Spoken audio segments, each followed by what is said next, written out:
Apat na signs na nagkukunwari lang siya na mahal ka niya. Una, hindi nagmamatch yung salita niya sa mga actions niya.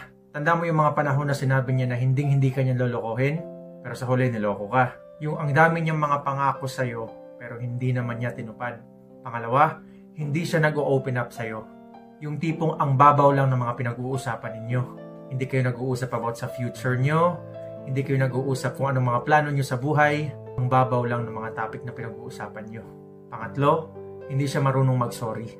Ayaw niya mag-sorry kasi feeling niya siya yung laging nasa tama. Ang totoong nagmamahal, hindi takot mag-sorry. Lalo na kung alam niya sa sarili niya na nagkamali siya. At gagawa siya ng paraan para itama yung pagkakamali na yun. Hindi yung nagmamatigas at pinapairal yung pride. At panghuli, nakikipaglandian pa rin siya sa iba. At kahit alam mo at nahuhuli mo siya nakipaglandian sa iba, wala siyang pakialam sa kung ano man yung mararamdaman mo. At kapag kinompronta mo siya, i-manipulate ka niya at i-gaslight ka niya na sobrang selosa mo at sobrang OA mo dahil nagsiselos ka sa mga walang kwentang bagay.